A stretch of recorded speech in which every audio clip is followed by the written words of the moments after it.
Tu n'as pas les moyens de te payer un avocat. La voix de mon père a fendu la salle d'audience comme un vent glacial en janvier.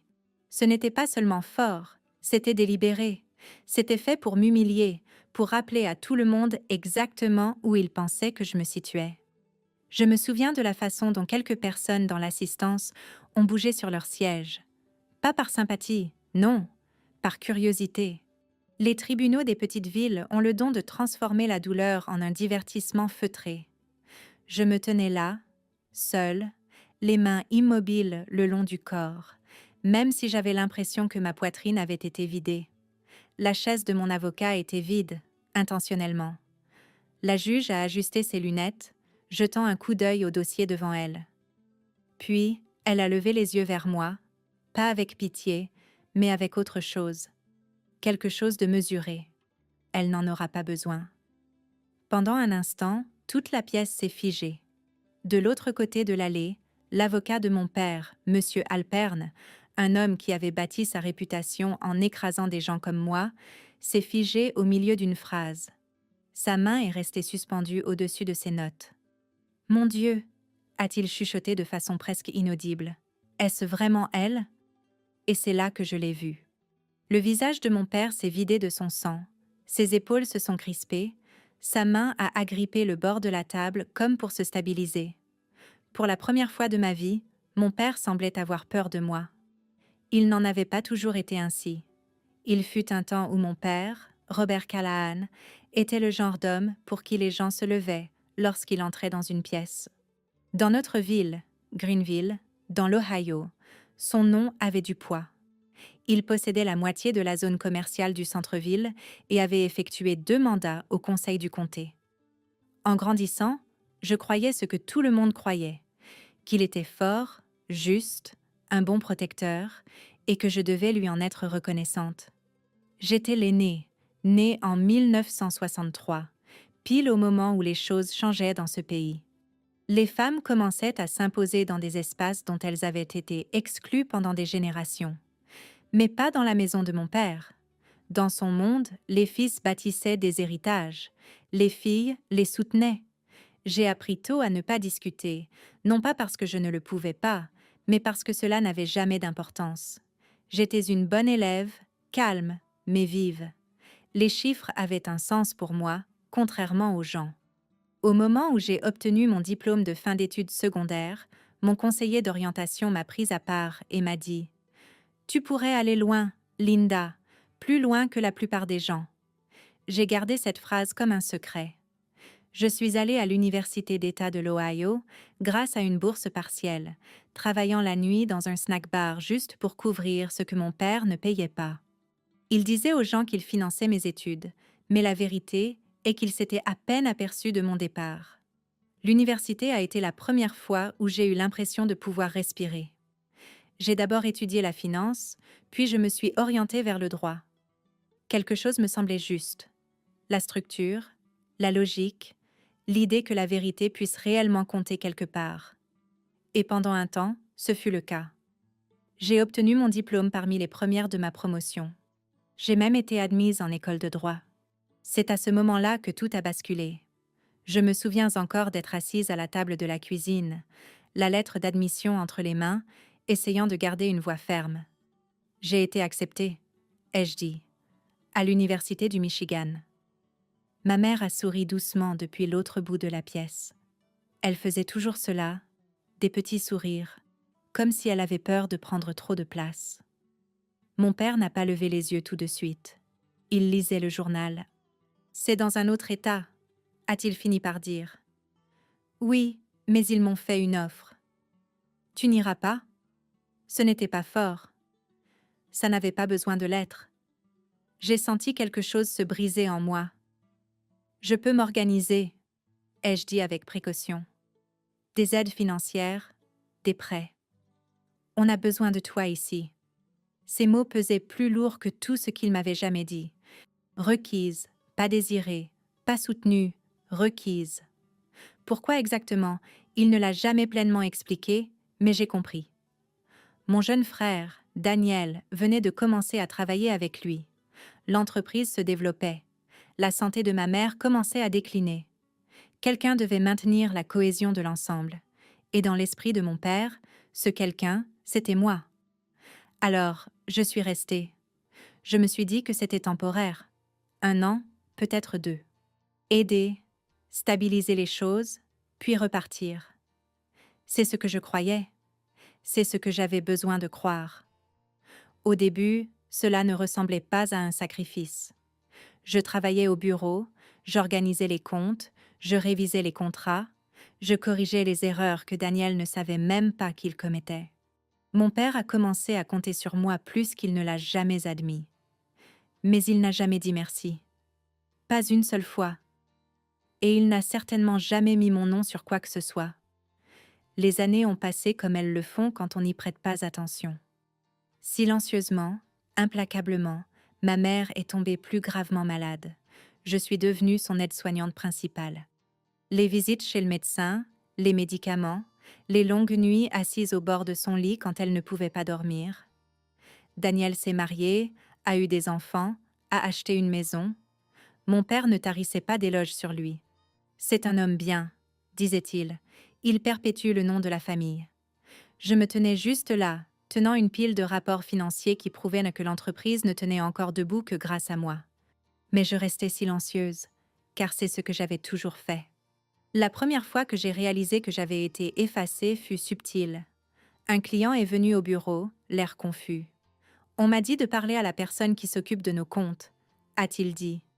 C'est moi, ai-je répondu. Il a hésité. Oh, a-t-il dit. Je pensais... Enfin, Monsieur Callahan a mentionné son fils. J'ai forcé un sourire. Oui, ai-je dit. Daniel supervise les opérations. Ce n'était pas tout à fait faux, mais ce n'était pas la vérité non plus. Au moment du décès de ma mère, j'avais 52 ans et je n'avais rien pour le prouver. Pas de carrière, pas d'économie personnelle, aucune reconnaissance, juste des années de travail liées à un nom qui n'était pas le mien. La lecture du testament a eu lieu 3 mois plus tard. Je me souviens d'être assise dans cette même salle d'audience, même si elle me semblait différente alors, plus petite d'une certaine manière, plus froide. L'avocat parlait sur ce ton prudent et mesuré qu'ils utilisent tous. Et quand il a fini, tout ce que je pensais comprendre de ma vie s'est effondré. Mais ce n'est pas là que cette histoire commence. Elle commence par un homme debout dans une salle d'audience, se moquant de sa propre fille, convaincu qu'il ne lui restait rien. Convaincu qu'elle était toujours la même femme effacée qui avait passé des décennies à rester juste derrière lui. Il ne savait pas ce que j'avais fait, ce à quoi je m'étais préparée, ce que j'étais devenue. Et alors que je me tenais là ce jour-là, regardant la peur s'installer enfin dans ses yeux, j'ai réalisé quelque chose que j'aurais aimé comprendre il y a bien longtemps. Le silence ne signifie pas la faiblesse. Parfois, c'est juste de la patience. Quand les gens regardent un moment comme cette scène de tribunal, ils ont tendance à penser que c'est arrivé de nulle part, comme un coup de théâtre soudain. Mais rien dans cette journée n'était soudain. Cela s'était construit tranquillement, patiemment, au fil des années. La plupart des gens ne l'ont jamais remarqué. Après le décès de ma mère, la maison a semblé différente. Pas plus silencieuse, exactement. Mon père n'avait jamais été un homme bruyant, sauf quand il voulait être entendu, mais plus vide, comme si quelque chose d'essentiel avait été retiré et que rien ne l'avait remplacé. Je suis restée, bien sûr. Il n'y avait nulle part d'autre où aller. Et pour être honnête, je ne savais pas encore comment partir. Le chagrin a une façon de vous immobiliser. Il s'enroule autour de votre routine, rend même l'idée de changement épuisante. Alors, j'ai fait ce que j'avais toujours fait. J'ai continué à travailler. Le bureau ne s'est pas arrêté. Les factures continuaient d'arriver. Les contrats devaient toujours être révisés. Les clients attendaient toujours des réponses. Daniel se présentait de moins en moins. Les enfants ont des activités, disait-il. Tu comprends? Et je comprenais. Je comprenais toujours. Alors, j'ai comblé les lacunes, encore une fois. C'est environ 1 mois après les funérailles que j'ai remarqué quelque chose d'étrange. Un ensemble d'états financiers ne correspondait pas. Au début, j'ai pensé à une simple erreur d'écriture. Ce n'aurait pas été inhabituel, Daniel n'avait jamais prêté beaucoup d'attention aux détails. Mais plus je regardais, moins cela avait de sens. Des fonds étaient déplacés entre les comptes d'une manière qui ne suivait aucun schéma logique. Des dépenses étaient enregistrées 2 fois. Certains paiements n'étaient pas enregistrés du tout. Je me souviens d'être assise là, tard un soir, les lumières du bureau tamisées, les documents étalés devant moi, ressentant quelque chose que je n'avais pas ressenti depuis des années. Pas de la peur, pas de la tristesse, mais de la clarté. J'en ai parlé à mon père le lendemain matin. Il était à son bureau, lisant comme d'habitude. « Je pense qu'il y a un problème avec les comptes », ai-je dit d'un ton neutre. Il n'a pas levé les yeux. « Daniel s'occupe de ça. »« Je sais », ai-je dit. « C'est pour ça que je m'inquiète. » Cela a attiré son attention. Il a baissé le journal lentement, les yeux plissés juste un peu. « Qu'est-ce que tu insinues ?»« Rien », ai-je dit. « Je dis juste que quelque chose ne colle pas. Nous devrions revoir cela ensemble. » Pendant un instant, j'ai cru qu'il m'écouterait, qu'il verrait ce que j'avais vu. Que pour une fois, ma voix aurait du poids. Mais il s'est ensuite calé dans son fauteuil, pliant soigneusement son journal. « Tu réfléchis trop », a-t-il dit, et c'est ainsi que l'affaire a été classée. J'aimerais pouvoir vous dire que ce fut le moment où tout a changé. Que je me suis levée, que j'ai exigé d'être entendue, que j'ai refusé d'être ignorée. Mais je ne l'ai pas fait. Pas encore. Car la vérité est que, quand vous avez passé des décennies à être ignoré, vous commencez à douter de vos propres instincts. Vous commencez à vous demander si, peut-être, vous ne réfléchissez pas trop effectivement. Peut-être avez-vous tort. Alors, j'ai laissé couler, en apparence. Mais quelque chose en moi avait basculé. Cette nuit-là, je n'ai pas pu dormir. Je n'arrêtais pas de rejouer les chiffres dans ma tête, les incohérences, les schémas. Et puis, autre chose a refait surface, quelque chose à quoi je ne m'étais pas permis de penser depuis longtemps. L'école de droit. Je suis sortie du lit vers 2 heures du matin et je suis allée dans le salon. La maison craquait comme le font les vieilles maisons, comme si elle se souvenait de quelque chose.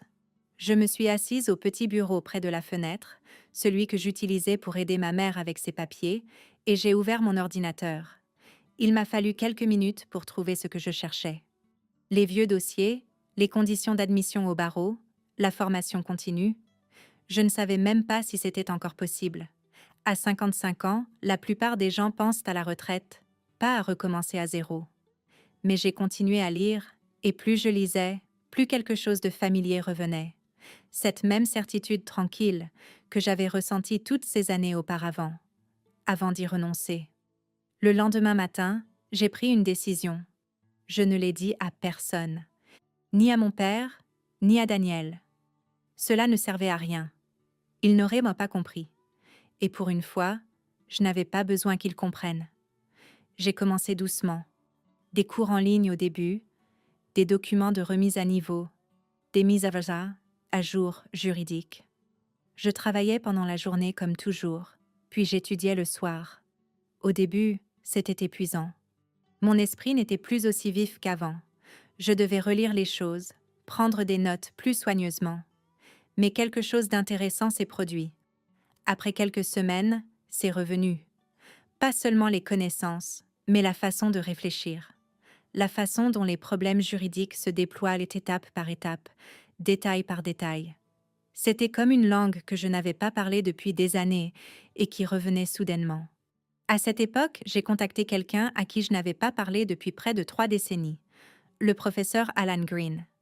Il avait été l'un de mes instructeurs pendant mon court passage en école de droit.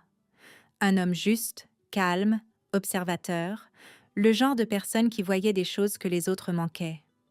Je ne m'attendais pas à ce qu'il se souvienne de moi, mais il l'a fait. « Linda Callahan », a-t-il dit au téléphone, sa voix plus vieille mais toujours ferme. « Vous étiez l'une de mes meilleures élèves. » Je ne savais pas quoi répondre, alors je lui ai dit la vérité, ou du moins une partie. Nous nous sommes rencontrés pour un café quelques jours plus tard. Il a plus écouté qu'il n'a parlé. Cela n'avait pas changé. J'ai expliqué ce que j'avais trouvé dans les dossiers financiers. Les incohérences, la façon dont cela avait été rejeté. Il a hoché la tête lentement. « Et vous voulez savoir si vous l'imaginez » a-t-il dit. J'ai hésité. « Oui. » Il a pris une gorgée de son café, puis a reposé la tasse avec soin.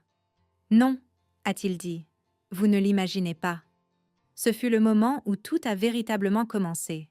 Pas au tribunal, pas lors de la confrontation, mais cette confirmation tranquille que je n'avais pas tort, que ce que je voyais comptait. Le professeur Green n'a pas donné de conseils spectaculaires. Il ne m'a pas dit de faire tomber qui que ce soit ou de déclencher une bataille juridique. Au lieu de cela, il a dit quelque chose de simple. « Si vous croyez que quelque chose ne va pas, » m'a-t-il dit, « documentez tout soigneusement, minutieusement, patiemment. La vérité finit par se révéler si vous lui laissez le temps. » C'est donc ce que j'ai fait. J'ai commencé à tenir des registres, des copies de documents, des courriels, des relevés financiers, tout ce qui semblait ne serait-ce qu'un peu anormal. Je n'ai affronté personne. Je n'ai pas élevé la voix.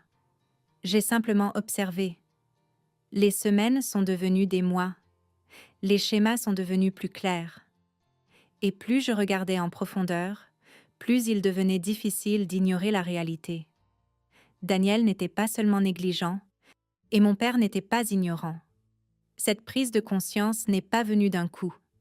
Elle s'est installée lentement, comme de la poussière, jusqu'à ce qu'elle finisse par tout recouvrir. Et c'est alors que j'ai compris quelque chose que j'avais passé la majeure partie de ma vie à éviter.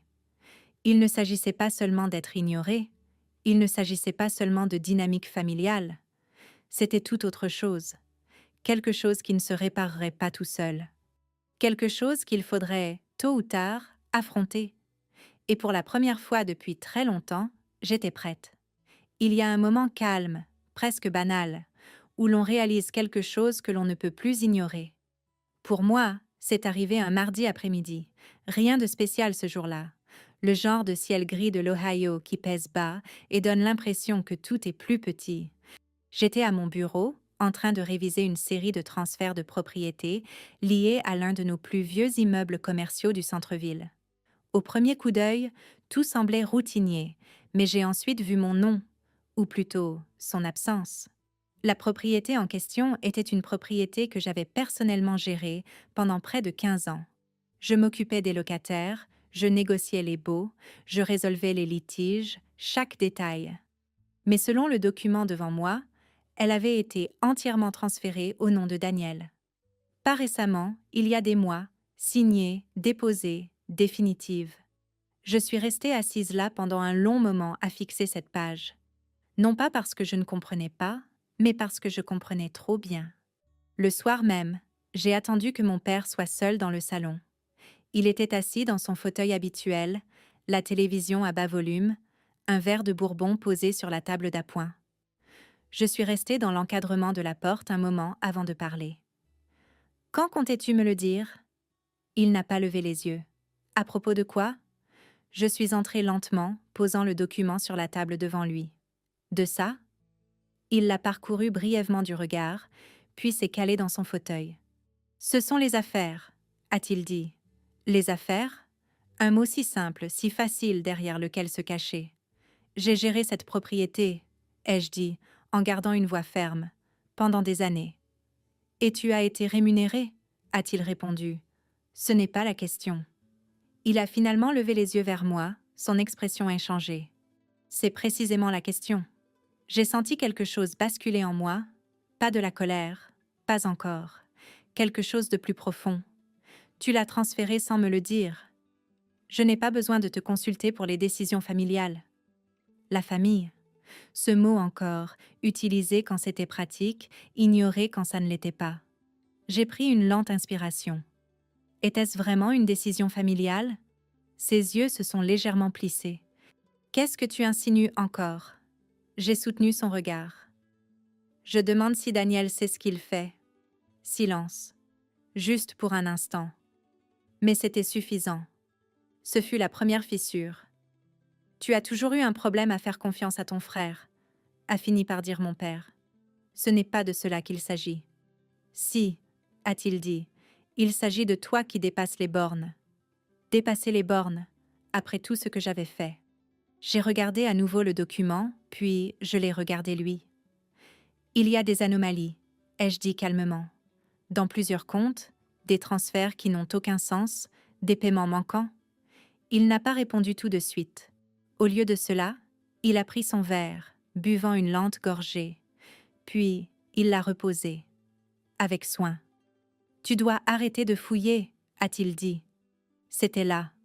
Pas un déni, pas de la confusion, un avertissement.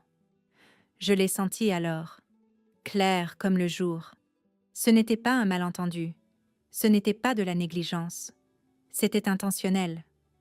Je n'essaie pas de causer des problèmes, ai-je dit, alors arrête d'en créer.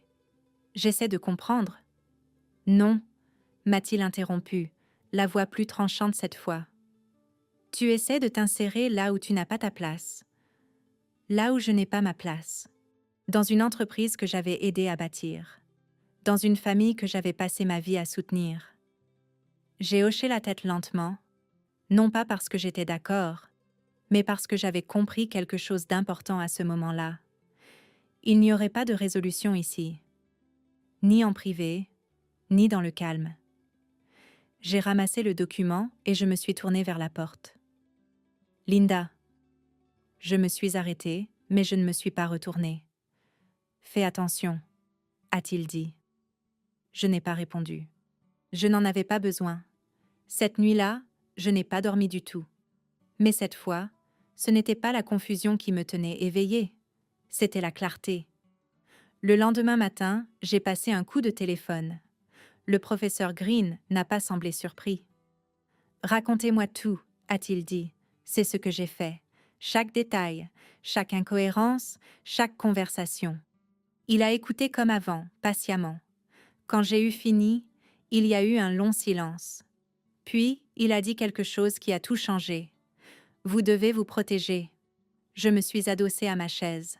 « Qu'est-ce que cela signifie ?»« Cela signifie, » a-t-il dit avec précaution, « que si ce que vous décrivez est exact, cela pourrait devenir une affaire juridique. » Juridique. Le mot semblait différent maintenant, plus lourd, plus réel. « Je n'ai pas d'avocat, » ai-je dit. « Vous n'en aurez peut-être pas besoin, » a-t-il répondu. « Pas encore. » Cette phrase est restée gravée en moi. Au cours des semaines suivantes, les choses ont dégénéré silencieusement. Les documents sont devenus plus difficiles d'accès.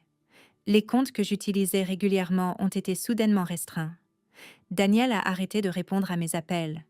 Et puis la lettre est arrivée. Elle est arrivée par courrier recommandé, m'étant adressée, formelle, froide. Je l'ai ouverte à la table de la cuisine. Je l'ai lue une fois, puis une autre. C'était une notification de l'avocat de mon père. J'étais démise de toute implication opérationnelle dans l'entreprise. Effet immédiat. Je me souviens d'être restée assise là, le papier entre les mains, ressentant quelque chose que je n'attendais pas. Pas du choc, pas même de la colère, du soulagement. Parce que maintenant, tout était clair. Il ne se contentait pas de m'exclure. Il se préparait à quelque chose. Et pour la première fois, moi aussi. La date de l'audience a été fixée 2 mois plus tard, une affaire civile sur le papier. Mais je savais à quoi m'en tenir. Il ne s'agissait pas seulement d'affaires ou de propriété, il s'agissait de contrôle, de réécrire le passé, de décider qui comptait et qui ne comptait pas. Et alors que je me tenais là, dans cette salle d'audience, écoutant mon père rire, l'entendant prononcer ces mots « Tu n'as pas les moyens de te payer un avocat ?» j'ai réalisé quelque chose. Il pensait toujours que j'étais la même personne, la femme qui restait silencieuse, qui acceptait les choses, qui s'effaçait. Il n'avait aucune idée que j'avais déjà fait un pas en avant. Au moment où la date de l'audience a été fixée, j'avais déjà accepté ce que la plupart des gens passent des années à refuser. Cela ne s'arrangerait pas tout seul. Il n'y aurait pas de conversation calme qui rendrait soudainement tout correct. Pas d'excuses tardives, pas de prise de conscience de leur part que j'avais été là tout au long, à maintenir la cohésion. Ce genre de fin appartient aux histoires que les gens se racontent quand ils ne sont pas prêts à affronter la vérité. J'étais prête. La première chose que j'ai faite a été de simplifier ma vie. Pas de façon spectaculaire, pas d'une manière que quelqu'un d'autre remarquerait, mais discrètement. J'ai fermé les comptes liés à l'entreprise, j'ai transféré le peu d'économies que j'avais dans une banque distincte, j'ai réduit les dépenses là où je le pouvais. Il ne s'agissait pas de peur, il s'agissait d'indépendance. Pour la première fois depuis des décennies, je devais me tenir debout par moi-même. Le professeur Green est devenu mon ancêtre, mon point d'ancrage pendant cette période. Nous ne nous rencontrions pas souvent, peut-être une fois toutes les 2 semaines, mais chaque conversation comptait. Il ne m'a jamais dit quoi faire. Il posait des questions précises, le genre de questions qui me forçaient à réfléchir clairement. « Pourquoi croyez-vous qu'ils font cela ?» a-t-il demandé lors d'une de nos rencontres. J'ai marqué une pause. « Le contrôle », ai-je dit. Il a hoché légèrement la tête. « Et que croit-il à votre sujet ?» Je n'ai pas hésité. Que je ne me battrais pas. C'était l'hypothèse sur laquelle tout le reste était bâti. Alors, je les ai laissés la garder. Je n'ai pas discuté quand j'ai été renvoyée du bureau. Je n'ai pas exigé d'accès. Je n'ai pas passé d'appel ni envoyé de courriel pour demander des explications. De l'extérieur, on aurait probablement dit que j'avais abandonné. Mais à l'intérieur, tout avait changé. Mes journées sont devenues structurées d'une manière qu'elles n'avaient pas été depuis des années.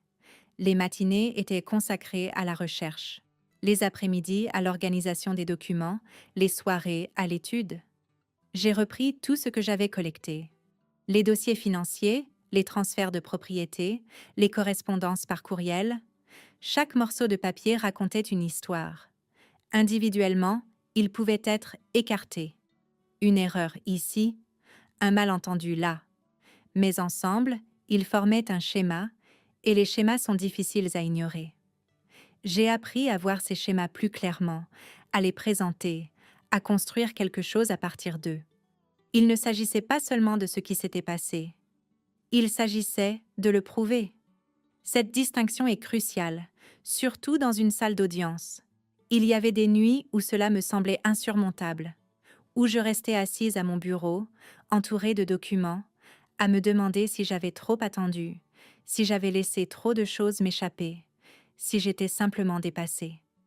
C'étaient les nuits où j'entendais la voix du professeur Green dans ma tête. « La vérité ne se presse pas », avait-il dit un jour. « Elle attend. » Alors, j'ai continué.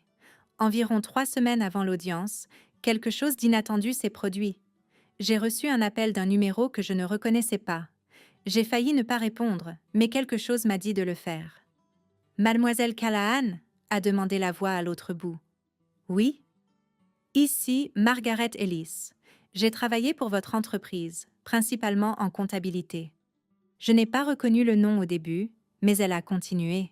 « Je n'y travaille plus. » Cela a attiré mon attention. Nous nous sommes rencontrés 2 jours plus tard dans un petit café juste à la sortie de la ville. Elle semblait nerveuse, pas effrayée, mais prudente. « Je ne suis pas ici pour m'impliquer », a-t-elle dit avant même que j'aie pu parler. « Je comprends », ai-je répondu. Elle m'a étudié un instant comme si elle essayait de décider quelque chose. Puis, elle a plongé la main dans son sac et en a sorti une chemise cartonnée. « J'ai gardé des copies », a-t-elle dit. Je ne l'ai pas ouverte tout de suite. Je l'ai simplement regardée. « Pourquoi ?» Elle a hésité, puis a eu un petit sourire fatigué. « Parce que quelque chose ne me semblait pas juste. » C'est tout ce qu'elle a dit, mais c'était suffisant.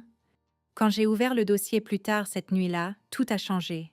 Les dossiers étaient détaillés, précis, clairs, d'une manière que les miens ne l'étaient pas. Des transferts qui avaient été cachés, des comptes qui avaient été déplacés, des signatures qui ne correspondaient pas, et, plus important encore, une chronologie. Cela montrait exactement quand les choses avaient commencé à changer, exactement comment cela avait été fait, et exactement qui avait été impliqué. Je suis restée assise là pendant un long moment après avoir tout parcouru. Non pas parce que je ne comprenais pas, mais parce que je comprenais. Il n'y avait plus d'incertitude, plus de doute. Ce n'était pas de la négligence, c'était intentionnel. Le lendemain matin, j'ai appelé le professeur Green. « Vous aviez raison », ai-je dit simplement. Il n'a pas demandé ce que je voulais dire. Il n'en avait pas besoin. Qu'allez-vous faire? A-t-il demandé. J'ai regardé par la fenêtre. Le ciel était clair pour une fois, lumineux. Je vais finir ce que j'ai commencé. Il y a eu un silence. Puis, il a dit quelque chose que je n'oublierai jamais. Alors, assurez-vous de le faire avec dignité. La dignité. Ce mot est resté en moi. Parce qu'il ne s'agissait pas de vengeance au sens où les gens l'entendent habituellement. Il ne s'agissait pas de colère ou de punition.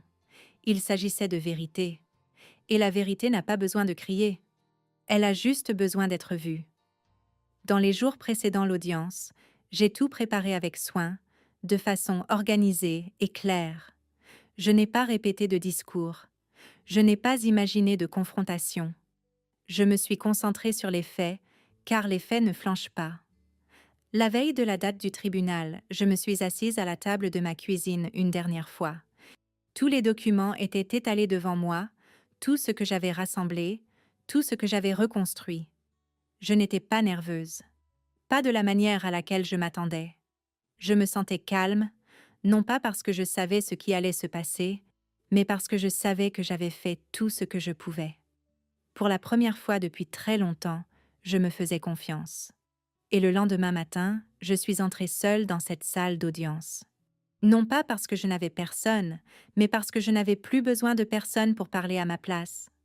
J'avais déjà été dans ce palais de justice auparavant, mais ce matin-là, c'était différent. Peut-être parce que je n'y entrais plus comme quelqu'un essayant de maintenir la paix. Peut-être parce que j'avais enfin cessé d'espérer que mon père choisirait la décence plutôt que l'orgueil. Ou peut-être parce que, pour la première fois de ma vie, je comprenais que la peur et le calme peuvent habiter le même corps en même temps. Mes mains étaient froides quand j'ai passé le détecteur de métaux. Mon sac à main semblait plus lourd qu'il ne le devrait, rempli de dossiers soigneusement étiquetés, de bloc-notes juridiques et de lunettes de lecture. Je devais sans cesse me rappeler de ne rien égarer. L'adjoint à l'entrée a fait un signe de tête poli. J'ai répondu de la même manière. Tout semblait ordinaire. C'était la partie étrange. La lumière fluorescente bourdonnait toujours au-dessus de nos têtes. Le sol en carrelage avait toujours besoin d'être poli. Un distributeur automatique vrombissait toujours dans le couloir près du bureau du greffier. Deux hommes se disputaient discrètement à propos d'un litige de limite de propriété. Une femme en cardigan bleu marine tenait un mouchoir d'une main et une enveloppe Kraft de l'autre. La vie continuait tout autour de moi. Et pourtant, pour moi, ce jour-là allait tout diviser entre un avant et un après. Mon père était déjà à l'intérieur quand je suis entrée dans la salle d'audience. Il était assis à la table avec Daniel à sa gauche et M. Alpern à sa droite, paraissant exactement comme il l'avait toujours été lorsqu'il s'attendait à ce que le monde se plie à sa volonté. Costume sombre, cravate argentée, menton légèrement levé. Daniel ne voulait pas croiser mon regard. Cela m'en disait plus que n'importe quoi d'autre. Un homme qui croit avoir raison vous regarde généralement droit dans les yeux. Un homme qui sait qu'il se tient sur un terrain pourri a tendance à fixer la table. Je me suis assise seule. Monsieur Alpern a jeté un coup d'œil, et j'ai pu voir le léger sourire au coin de ses lèvres. Il avait l'air d'un homme qui avait déjà écrit la fin de l'histoire. Puis mon père s'est penché juste assez pour que je puisse l'entendre. « Tu n'as pas les moyens de te payer un avocat. » Il l'a dit avec désinvolture, comme s'il ne faisait que commenter la météo. Mais il voulait que ce soit entendu. Et ça l'a été. Quelques têtes se sont tournées. Quelqu'un dans l'assistance a bougé. Monsieur Alpern a laissé échapper un petit soupir indulgent, comme s'il avait pu dire à mon père de ne pas dire une telle chose, non pas parce que c'était cruel, mais seulement parce que c'était inutile. J'ai regardé mon père et je n'ai rien dit. L'ancienne moi aurait baissé les yeux. L'ancienne moi aurait avalé l'insulte, puis passé des heures plus tard à se demander pourquoi cela faisait encore mal. Mais quelque chose avait changé en moi au cours de ces mois d'études, d'organisation et de confiance enfin accordée à cette petite voix tranquille que j'avais ignorée pendant bien trop longtemps. Alors j'ai simplement croisé son regard et j'ai attendu. Quand la juge est entrée, tout le monde s'est levé. La juge Myriam Hensley avait un peu plus de 70 ans, des cheveux gris courts et une façon de regarder les gens qui rendait les excuses dérisoires. Je connaissais sa réputation depuis des années. Dans des villes comme la nôtre, certains noms voyagent avant les personnes qui les portent. Elle avait la réputation d'être patiente et de ne pas se laisser impressionner facilement. Ce matin-là, j'étais reconnaissante pour ces deux qualités. Nous nous sommes assis. Les papiers ont bruissé. Le greffier a exposé l'affaire. Un litige concernant des actifs commerciaux, des responsabilités fiduciaires et des attributions de propriété liées à la holding Callahan. Entendre cela lu à haute voix donnait l'impression que c'était simple. Ce ne l'était pas. C'était 20 ans de travail non rémunéré, de paperasse enterrée, de transferts manipulés et d'histoires familiales travesties en langage juridique. Monsieur Alpern s'est levé le premier.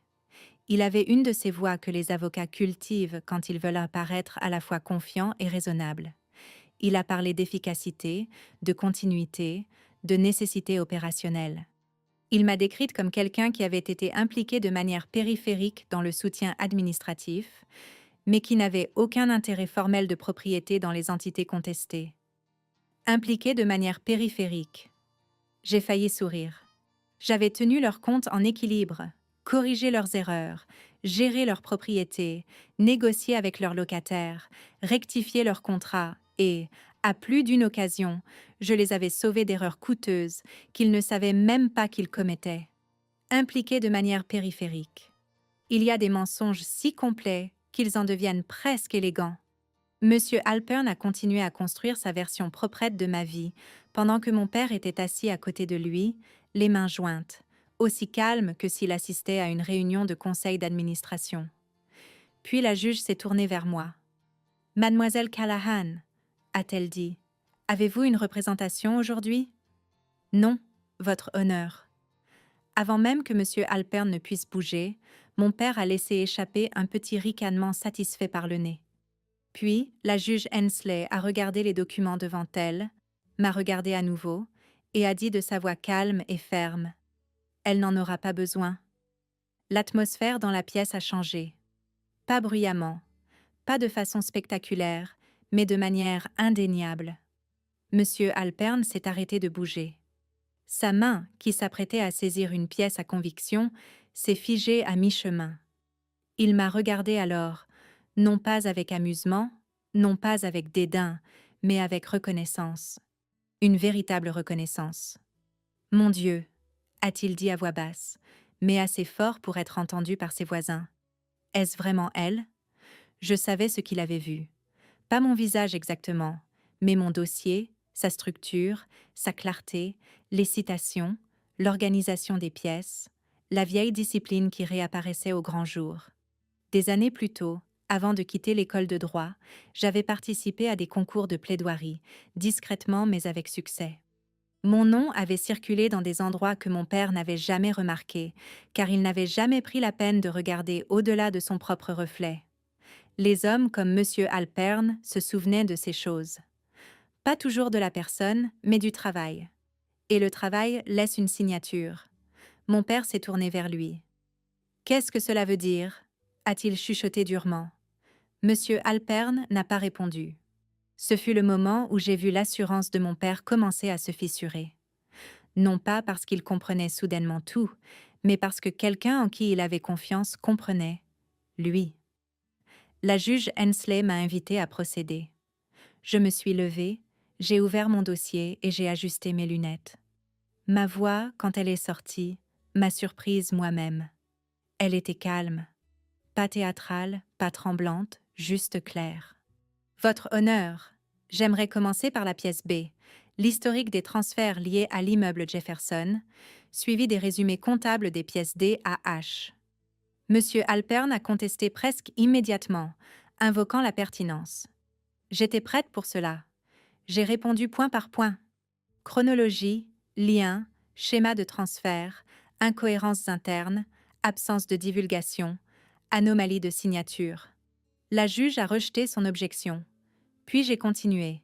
J'ai guidé le tribunal à travers les dates, les numéros de compte, les registres de propriété, les courriels internes et les divergences de registres, avec la patience de quelqu'un qui avait vécu à l'intérieur de ces faits assez longtemps pour savoir qu'il tiendrait.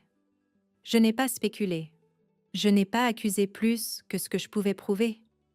J'ai simplement posé chaque pierre là où elle devait être, et peu à peu, la forme de la vérité a émergé. Daniel remuait sans cesse sur son siège. Mon père a complètement arrêté de me regarder. Monsieur Alpern a tenté 3 autres objections. Il a perdu les 3. Puis sont venus les dossiers de Margaret Ellis. Ceux-là ont tout changé, car jusqu'alors, la défense pouvait encore prétendre qu'il s'agissait d'une interprétation. Une question de perspective. Mais la chronologie de Margaret reliait les transferts internes aux registres comptables externes, d'une manière qui ne laissait aucune place à la confusion. La juge a étudié les documents pendant un long moment. Puis, elle a regardé mon père. « Monsieur Callahan, a-t-elle dit, étiez-vous au courant de ces transferts au moment où ils ont été effectués ?» Il a ouvert la bouche. Rien n'est sorti. C'était la première fois que je le voyais sans voix. Pas en colère, pas autoritaire, pas dédaigneux, sans voix. Il a cherché un verre d'eau qui n'était pas là. Sa main tremblait, juste un peu, mais je l'ai vu. Et tout le monde aussi. Malgré toutes les années passées dans son ombre, malgré toutes les décennies où il avait confondu mon silence avec de la faiblesse, tout se résumait à ce minuscule geste humain, une main qui tremble. La juge Hensley s'est tournée à nouveau vers le greffier. Monsieur Alpern s'est assis lentement, comme si un soutien invisible avait été retiré de la pièce. Et j'ai compris, debout là avec mes papiers et ma voix ferme, avec tout le poids enfoui de ma vie, prenant enfin forme à la lumière du jour. C'était le moment où mon père cessait de voir la fille qu'il pouvait écarter pour commencer à voir le témoin qu'il ne pouvait pas contrôler. Une fois que la vérité est dite clairement, les gens aiment imaginer que la pièce explose, que les voix s'élèvent, que les visages s'effondrent, que quelqu'un confesse, que quelqu'un sorte en trombe. Mais ce n'est pas ainsi que cela s'est passé. Dans la vraie vie, et particulièrement dans une salle d'audience, la vérité arrive souvent discrètement. Elle se dépose sur les gens par couches successives, forçant chaque personne à décider combien de temps elle peut continuer à prétendre ne pas en ressentir le poids. C'est ce qui s'est passé ce matin-là. Après que la juge Hensley a examiné la pièce à conviction, elle a demandé une courte suspension de séance. L'huissier l'a annoncé et tout le monde s'est levé. Les chaises ont grincé, les papiers ont bougé. Un murmure a parcouru l'assistance comme une brise dans des feuilles mortes. Mon père est resté assis un moment avant de se lever lentement. Daniel s'est penché vers lui, disant quelque chose que je n'ai pas pu entendre. Mon père a rétorqué quelque chose entre ses dents et Daniel s'est reculé comme un petit garçon réprimandé, alors qu'il avait la 50aine. Monsieur Alpern a rassemblé ses notes, mais il n'y avait plus aucune assurance dans ses mouvements.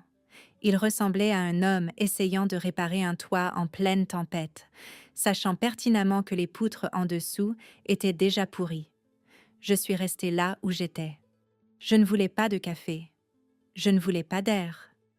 Je ne voulais pas de la sympathie d'étrangers qui avaient passé la première moitié de l'audience à se demander si j'étais une idiote. Je me suis simplement assise, j'ai joint mes mains sur mes genoux et j'ai laissé le silence venir. Mon cœur battait la chamade maintenant que la partie orale était terminée. Il y a quelque chose d'étrange avec l'adrénaline à mon âge. Quand j'étais plus jeune, cela ressemblait à du feu. Ce jour-là, cela ressemblait plus à une vibration, fine et constante, traversant mes os.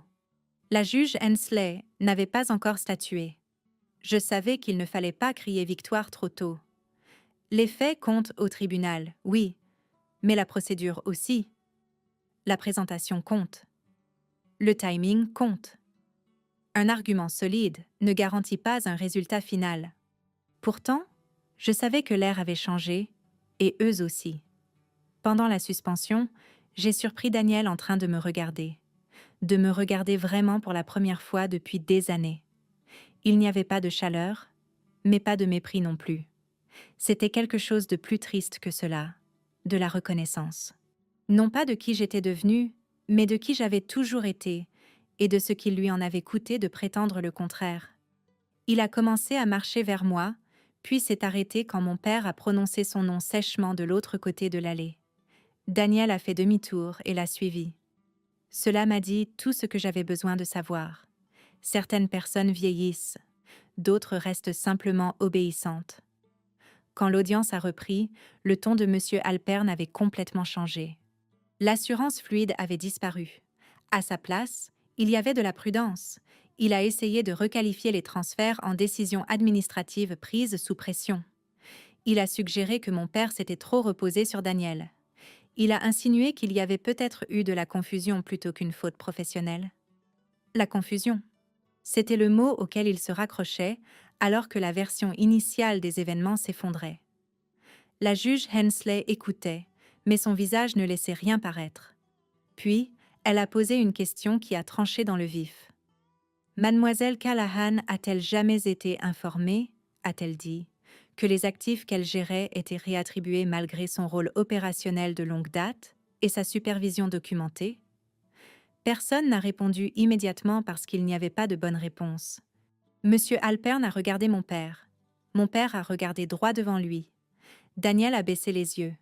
Finalement, Monsieur Alpern a dit « Pas formellement, votre honneur. »« Pas formellement ?» Un autre mensonge élégant, comme si le problème était l'étiquette au lieu de la trahison. J'ai été autorisée à une brève réponse. Je me suis levée à nouveau, plus lentement cette fois, et j'ai dit « Votre honneur. » Je n'ai été informée ni formellement, ni informellement, ni en privé, ni en public, ni de manière éthique. Il y a eu quelques bruits étouffés dans l'assistance, rien de fort, juste la réaction feutrée de gens entendant un langage simple après trop de polissage juridique. La juge Hensley a fait un très léger signe de tête. Je me suis rassise, et pour la première fois de la journée, j'ai ressenti quelque chose comme de la paix. Pas la victoire, la paix. Parce que peu importe ce qui arriverait ensuite, la vérité était entrée dans le procès verbal, à la vue de tous. Elle ne serait plus jamais enterrée. Le jugement est tombé cet après-midi-là.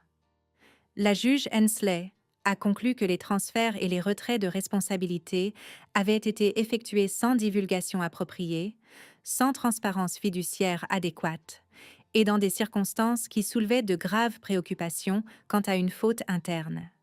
Elle a ordonné un gel immédiat de plusieurs actifs contestés, un audit comptable judiciaire formel et le rétablissement temporaire de mon accès aux dossiers pertinents pour l'affaire.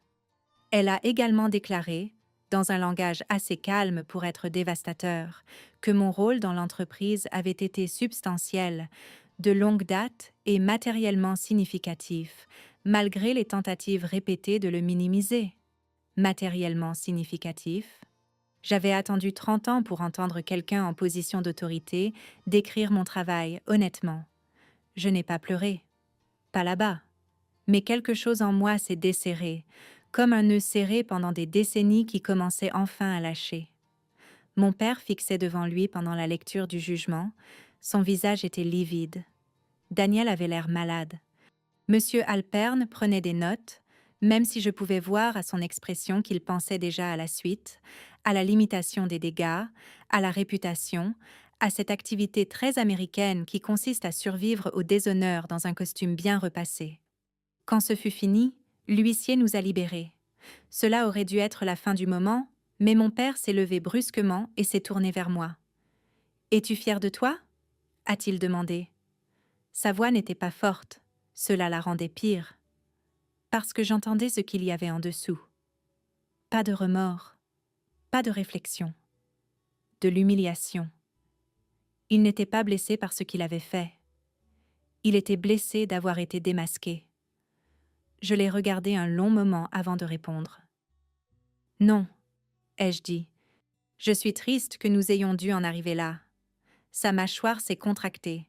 « Tu as donné notre famille en spectacle. » J'ai failli rire alors, non par cruauté, mais par pure incrédulité. La famille ? Ce mot encore, sorti uniquement quand il avait besoin d'une couverture. « Tu as fait ça tout seul », ai-je dit calmement. Daniel s'est interposé entre nous, non pas physiquement pour bloquer quoi que ce soit, mais en restant là comme les hommes le font quand ils ont peur que le conflit devienne assez visible pour qu'ils aient à choisir un camp. « Pour une fois, je ne lui ai pas facilité la tâche. J'ai ramassé mes dossiers, je me suis détournée et je suis sortie. Dehors, l'air était froid et pur. La fin de l'automne, dans l'Ohio, a une façon de dire la vérité sur les choses. Les arbres sont nus, le ciel est grand ouvert, rien n'est caché par la floraison ou la chaleur. Je suis restée sur les marches du tribunal pendant une longue minute, à respirer, tout simplement. Le professeur Green m'attendait près du trottoir, son manteau boutonné jusqu'au cou. Il n'était pas entré pour l'audience. Il a dit plus tard qu'il avait eu confiance dans le fait que je n'avais plus besoin de personne pour veiller sur moi. Il avait raison. Alors ? A-t-il demandé. Je lui ai fait un bref résumé. Il a écouté, puis a souri, pas largement, juste assez pour montrer qu'il comprenait ce que cette journée signifiait réellement. « Et comment vous sentez-vous » a-t-il demandé. J'y ai réfléchi. « Plus légère » ai-je dit. Puis, après une pause, « et fatiguée ». Il a gloussé doucement. « C'est tout à fait normal. » Nous avons marché jusqu'au café du coin et nous nous sommes assis près de la fenêtre avec 2 tasses de café qui ont tiédi pendant que je parlais. Pas de la décision, pas au début. De ma mère, du bureau, des années où j'avais confondu l'endurance avec le devoir. À un moment donné, j'ai dit que je pensais que gagner me ferait plus de bien. Le professeur Green a remué son café et a dit « La justice semble rarement triomphante pour les gens décents. Elle semble généralement coûteuse. » Il avait raison là-dessus aussi. Parce que même si le soulagement s'installait, une autre vérité s'élevait à ses côtés. Je n'avais pas voulu détruire mon père. J'avais voulu qu'il soit honnête. Et il y a une différence. Au cours des semaines suivantes, les conséquences se sont déroulées exactement comme elles le font dans une petite ville américaine. D'abord discrètement, puis d'un coup, les clients ont commencé à poser des questions. Une banque a retardé le financement d'un des projets de Daniel en attendant l'audit. 2 locataires de longue date ont demandé une documentation directe sur la propriété et l'autorité de gestion. Les gens qui autrefois souriaient trop vite à mon père dans les restaurants semblaient maintenant fascinés par les menus dès qu'il entrait. La réputation est fragile à tout âge, mais en fin de vie, quand une si grande partie de l'identité d'une personne repose sur ce qu'elle a construit publiquement, même les petites fractures semblent sismiques. Daniel m'a appelé une fois pendant cette période. J'ai laissé sonner, puis j'ai répondu à la 4e sonnerie. Il ne s'est pas excusé, pas directement. Au lieu de cela, il a dit « Tu n'étais pas obligé d'aller aussi loin. » J'ai regardé par la fenêtre de la cuisine l'érable nu dans la cour et j'ai dit « Toi non plus. » Il a gardé le silence. Puis, il a dit d'une voix que je reconnaissais à peine « Je ne pensais pas qu'il se retournerait contre moi aussi. » Cette phrase est restée avec moi après avoir raccroché. Car c'était là, le véritable héritage que mon père avait transmis. Pas la discipline, ni le leadership, ni l'héritage matériel. La peur. Et la peur exige toujours un sacrifice. Cette fois, elle a simplement manqué de filles pour s'en nourrir. Dans les mois qui ont suivi, la vie n'est pas devenue subitement plus facile. C'est quelque chose que les gens ne disent pas toujours à haute voix. Ils aiment les fins nettes, les victoires claires, le sentiment qu'une fois la vérité dite, tout se met en place. Mais la vraie vie, surtout à un âge avancé, ne fonctionne pas ainsi. Elle se stabilise lentement. L'audit judiciaire a pris du temps. Les semaines sont devenues des mois. Et bien que les conclusions continuaient de confirmer ce que j'avais présenté, il y avait toujours des procédures, des ajustements et des étapes juridiques à suivre.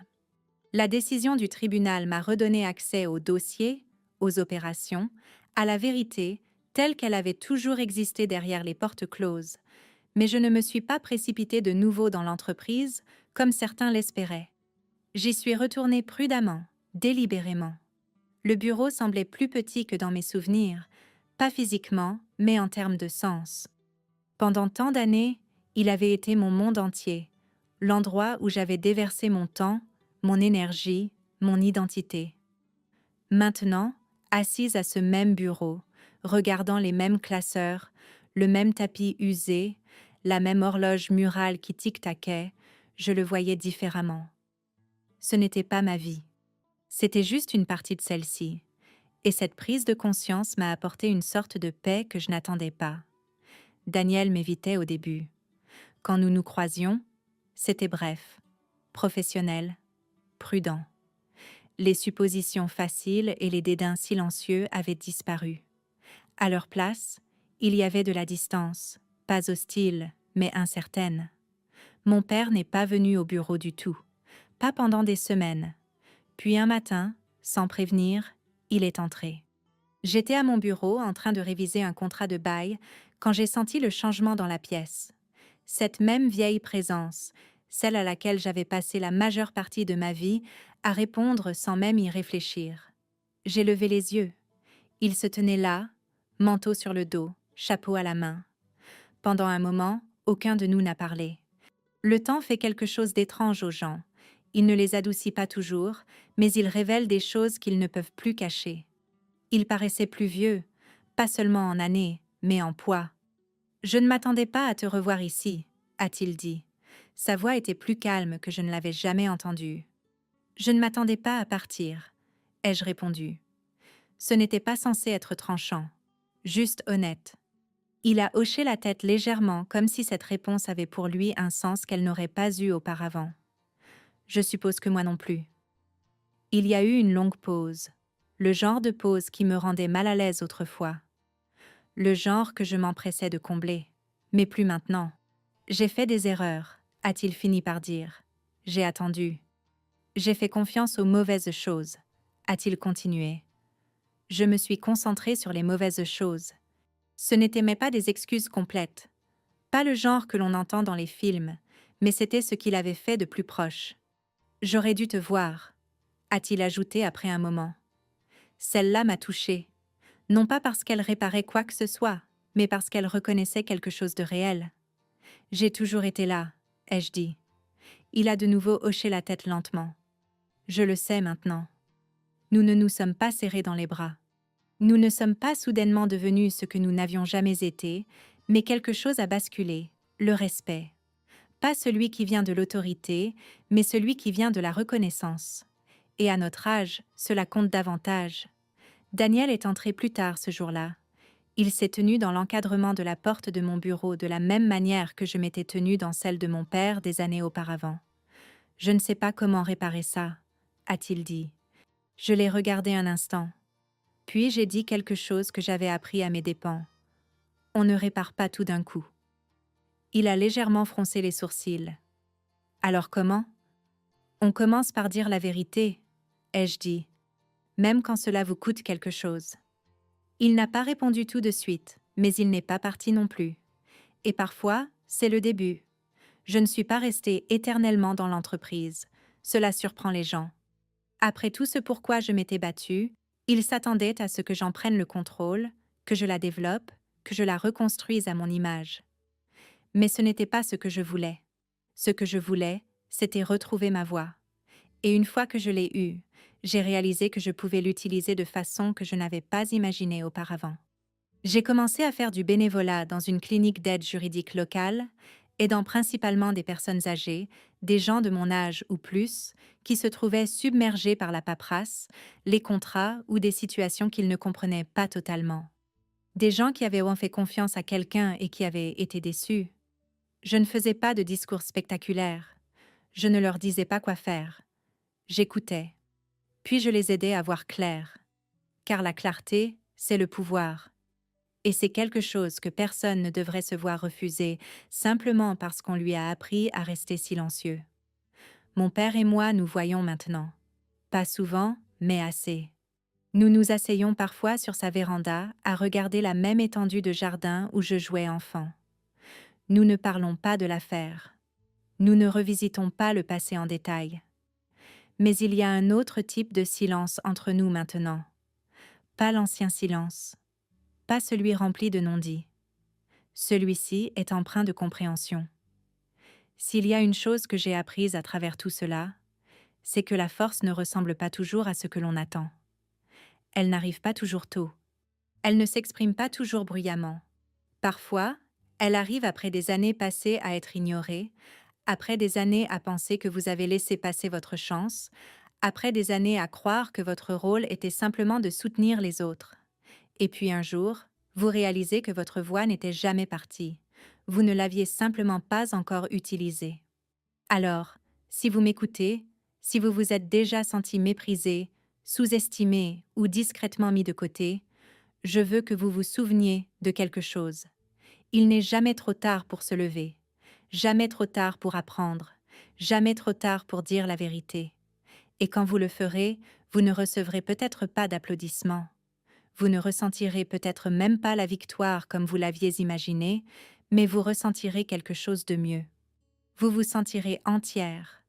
Si cette histoire a signifié quelque chose pour vous, prenez un moment pour réfléchir à votre propre chemin.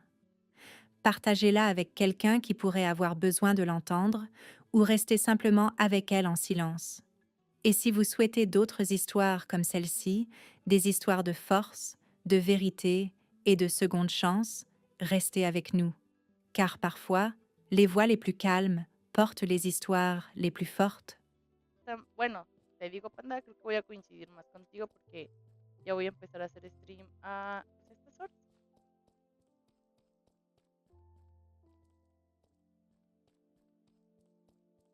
Según, sí, sí es eso. Verga. Ayúdame con estas cosas, ayúdame con estas cosas.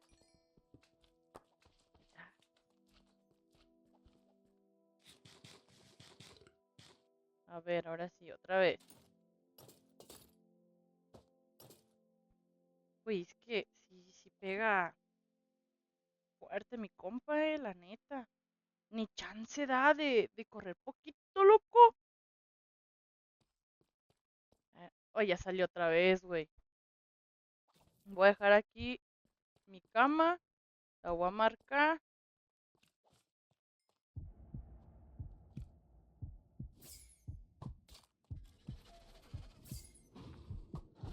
¡Ah!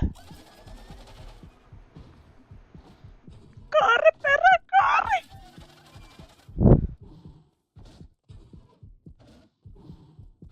¡Pégale, panda, pégale!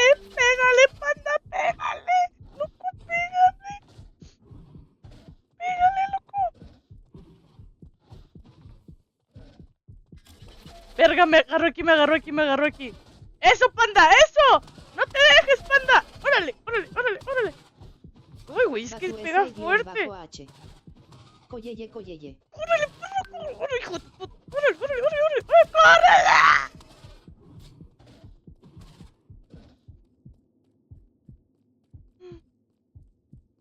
Ay, come, Aiden, come, come, come, come.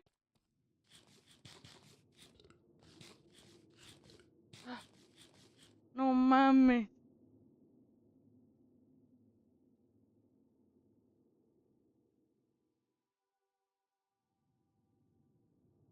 A la verga, plebes. A la verga. ¿Ya lo vieron dónde está? Miren, watchen. No mames, pinche panda, le vale madre. Güey, no tengo suficiente corazones como para ir, loco. ¡Corre, panda, corre! Tú puedes, panda. No, no pudo, loco. Ahí viene para acá, güey. Ahí viene para acá. Se fue, güey. ¿A dónde se fue? Vamos con el panda, vamos con el panda.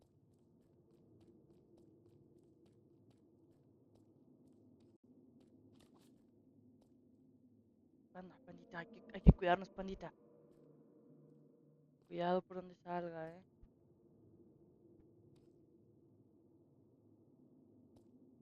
Allá apago luces. Ya salió, loco. Tu gordito panda. Ya no más me queda uno de comida, jaja. Aquí traigo. Ten, güey, ten. Agárralas, agárralas. Todas tuyas, loco. Chingatelas. Ahí viene, güey. Va a salir de aquí, de aquí va a salir. Apagó las luces de ahí, güey. Ay, me asusté, güey. Era un Enderman. Se fue, se fue, se fue. Nos tuvo miedo, Nos tuvo miedo, nos tuvo miedo, nos tuvo miedo.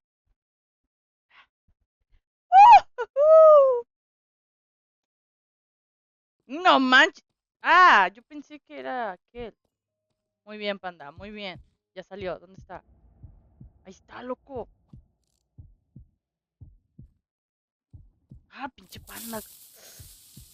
¡Ay, güey! Pensé que era un creeper de verdad.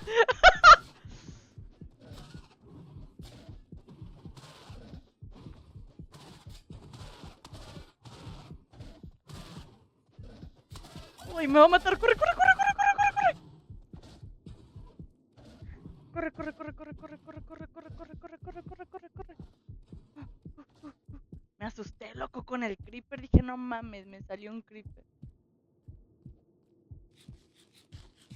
¡Y le salió un niño, loco! Ahí voy, ahí voy, ahí voy. Ah... No mames, no mames, no mames. Me lo va a matar, loco, me lo va a matar, me lo va a matar.